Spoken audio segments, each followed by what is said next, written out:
man. I don't know where to start with this basketball team. Um, this team is so good and so frustrating and bad at times that it is hard to say how good is the Tennessee Volunteer men's basketball team. You see spurts, you see different lineups, you see things that make you hopeful for what's coming in the next few weeks in the SEC tournament and the NCAA tournament. But then you lay an egg in Rupp Arena on Saturday afternoon and lose to Kentucky again. I don't like it, but it's the Monday rundown, y'all, and we got to talk about it. And we're going to talk about it. Your boy Ruck in the building. I'm rolling solo this morning on this Monday rundown. A lot to discuss and a lot to diagnose with this team. What is the problem? I've got some interesting takes. I got some interesting thoughts. I'd love to hear what you guys have to say as well. Please today, put in the comments all your frustrations, all your questions. We want to answer them, man. Today is Monday rundown, and we want to know how you feel. The baseball team loses their first game, but they also get their first win over the weekend as well. Man, it's Monday, y'all, but the spirits is up. We got to stay up because you know what it is. It's straight up Tennessee, baby.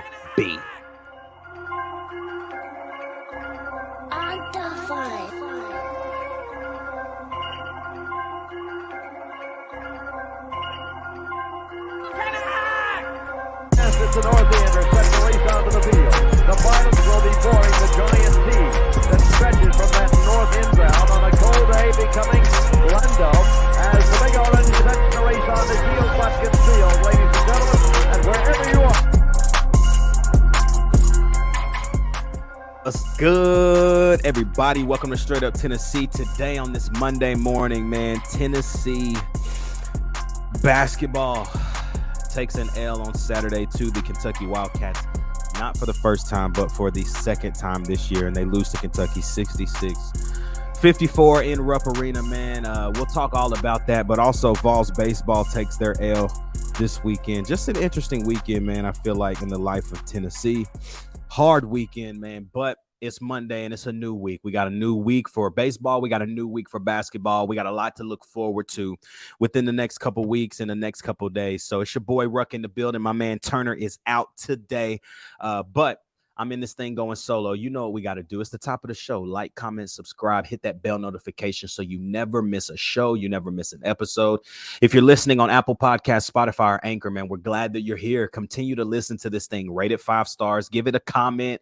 And it just helps with the algorithm, y'all. It helps push this thing deeper and deeper and deeper.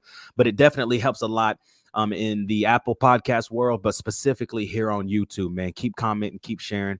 Get your people to get people you know that would love this show to start watching this thing, man. We're on our way to 530 subscribers, pushing 550. Our goal is 1,000 subs before football season this year. So help us make that happen, man. We'll do a massive giveaway. We will give away 10 straight up Tennessee t-shirts when we hit 1,000 subscribers. And we hope to do tailgates this fall at our parking garage and have you guys come hang out with us, cook some burgers, cook some ribs. Man, it's just going to be a great football season, but we want to give back to our team and to our people, man, that love watching this. So when we hit 1,000 subscribers, we are going to do a giveaway for 10 straight up Tennessee t-shirts, man. We got some crazy stuff cooking up for this fall, and we want to let you guys rock that straight up Tennessee merch, baby. So got to give a major shout out right now as well to Whitehead Auto Sales, man. Thank you guys so much for supporting the podcast. Andy, Nick, the entire team over there. They are getting ready to actually open up their second location in South Knoxville, but for now they're at South Hall Road there in Alco in Blount County. Go ahead and reach out to them, man. If you're in the car, I mean, it's tax season. What are we doing? It's tax season. Go ahead. Don't spend your money on something crazy, man. Go get you a reliable vehicle with a great condition report. That is what they do. They take care of people and they will take care of you. Don't believe me? Head over to whiteheadautosales.com. Click their financing tab. Go ahead and get approved before you even step on the lot, man. They will take great care of you. I've got 2 vehicles from them, so I can attest it's the only way that the Ruckers will be buying a car is through Whitehead auto sales. Thank you guys for loving and supporting this podcast, man. So, oh, guys, we got to talk about it, and I don't want to, but um, Tennessee loses to Kentucky on Saturday afternoon.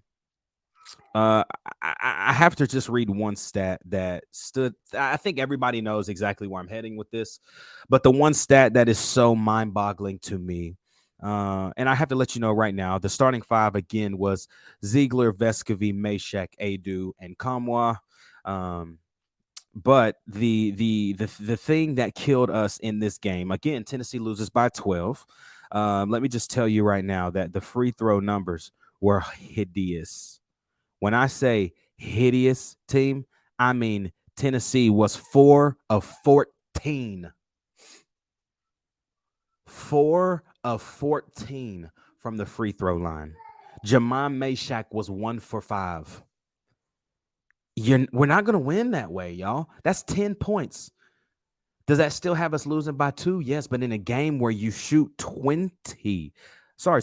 You shoot 37%. Kentucky shoots 44%. You shoot 22% from downtown, and you shoot 28.6% from the free throw line. Who are we going to beat? Somebody tell me who we are going to beat. Tyreek Key, 0 points, 0 of 5. I got to show love right now to Jamon Meshack and Santiago Vescovy. They are the only two guys that showed up on Saturday. Vescovy was a walking bucket. Yes, he only had 17, but I mean, I believe that he was the high scorer in the entire game. So when you talk about this and you think about what happened Saturday, Santiago Vescovy was the best player on the floor. I mean, he got to the rim. He shot the 3 ball well. Yeah, he was 3 for 8 from 3, but he hit big threes when we needed him to. He made plays in the paint. He got space on the floor, made the floor feel much bigger than it was because he was just attacking. He didn't take no for an answer. He was getting to the rim, not just settling for jump shots. If he's going to continue to be that aggressive, I mean, maybe that's the spark we need. Josiah James, Julian Phillips, they both do not play again on Saturday, but Kentucky didn't have Xavier Wheeler or CJ Frederick, and so it shouldn't have mattered. Tennessee played great on Wednesday night and beat Alabama, and then they go to Kentucky and lay an egg. I told you I had a couple of hot takes.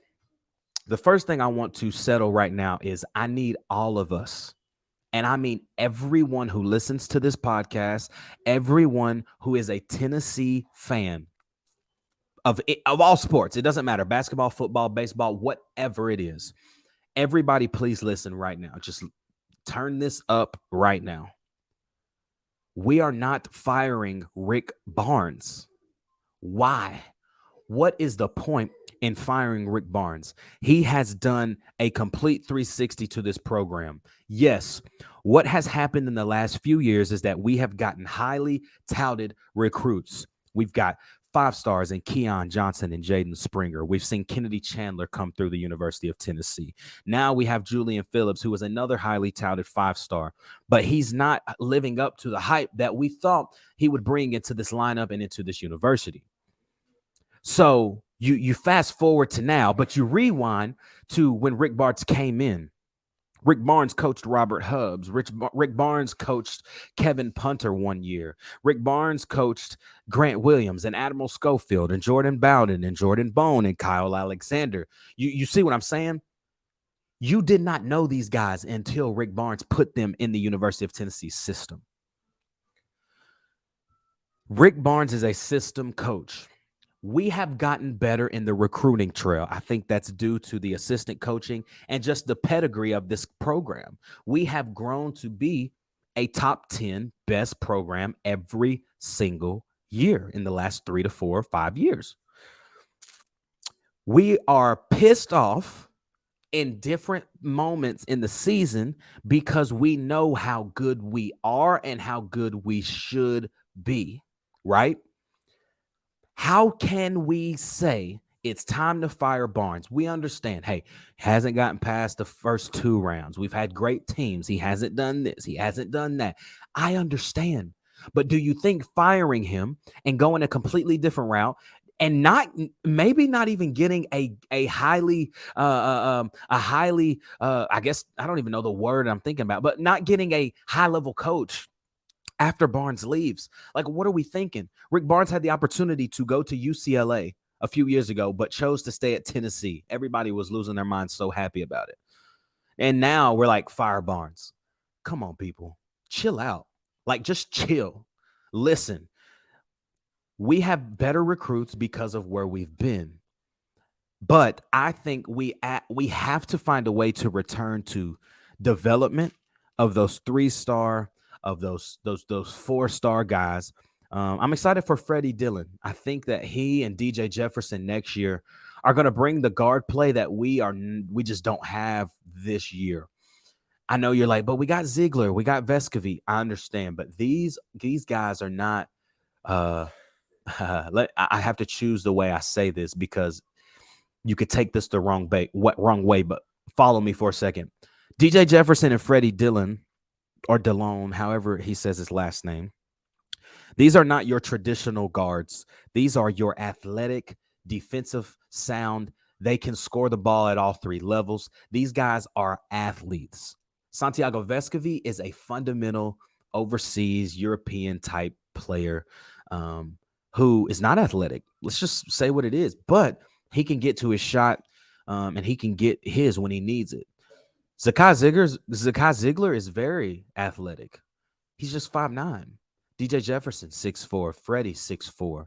These are guys that are coming in next year with a year of experience just learning the college game, learning the college practice life, learning the college routine of being a student athlete. They are going to be ready to play in 2023-24. Trust me.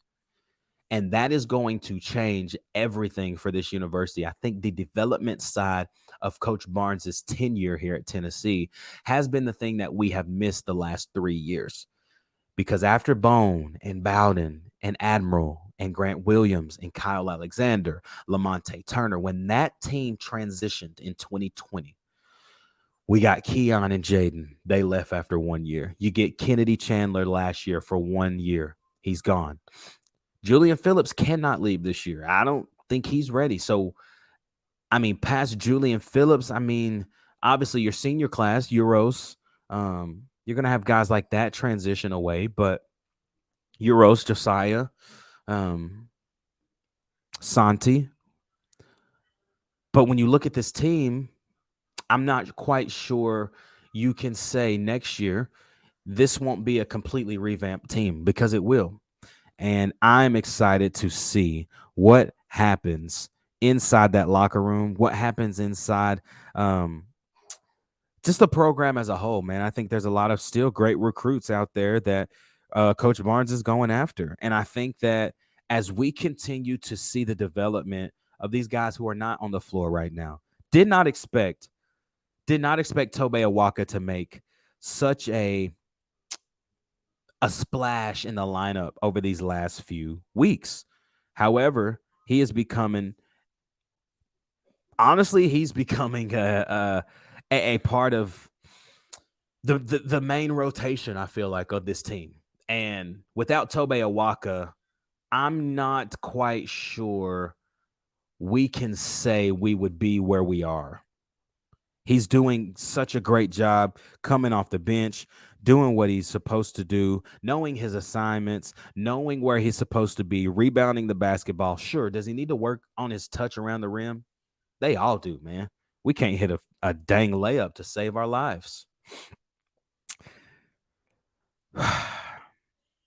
I say all of that to say this, y'all, and I'm going to move on to baseball, and we're going to wrap up the Monday rundown, but we got to figure out which Tennessee team we're going to take to the SEC tournament and which Tennessee team we're going to take to the NCAA tournament, man. If we don't figure this out, man, I know I said February 1st, we needed to have this all figured out. Guys, we don't have it figured out, okay? We don't have it figured out, and we're just praying that we figure this thing out in the next few weeks, because in 2 weeks, it's do or die.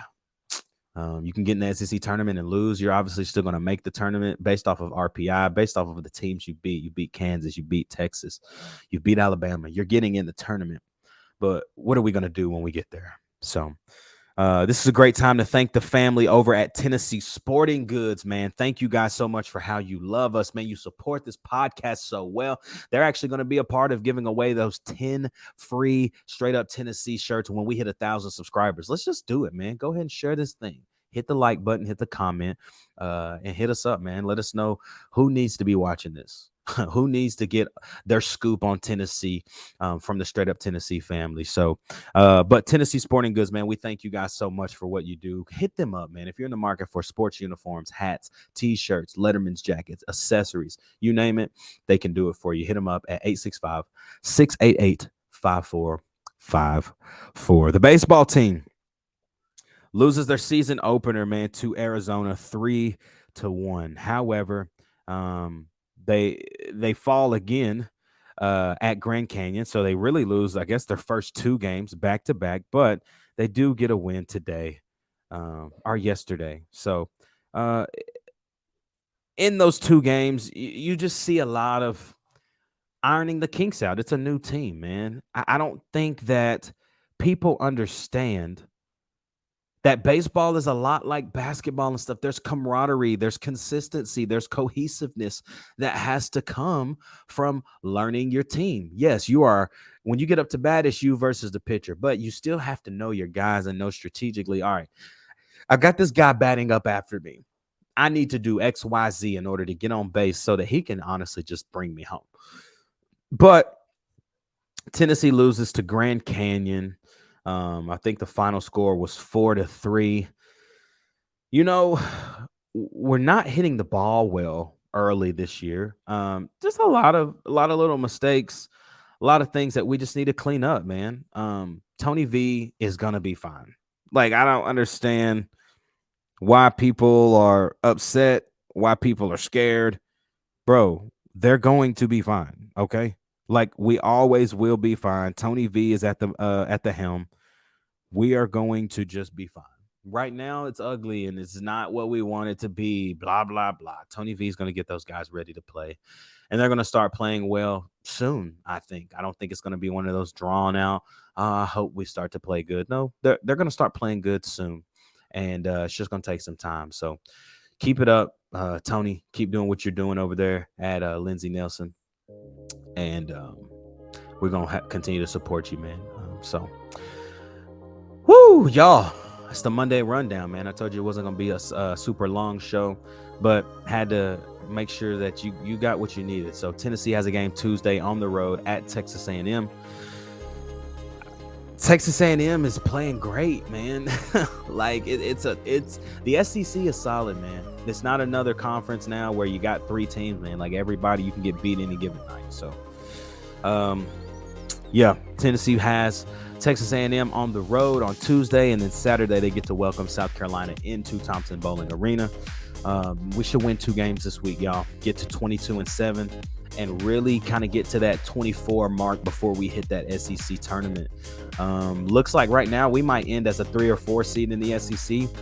So we're going to be playing on day 2 probably. It's going to be a tough tournament. I really feel like it. It's going to be a tough tournament this year because it just depends on who's hot. Who is hot at the right time during this tournament. So thank you guys so much for rocking with us today on the Monday Rundown. Make sure you like, comment, subscribe. We will see you back on the midweek chat.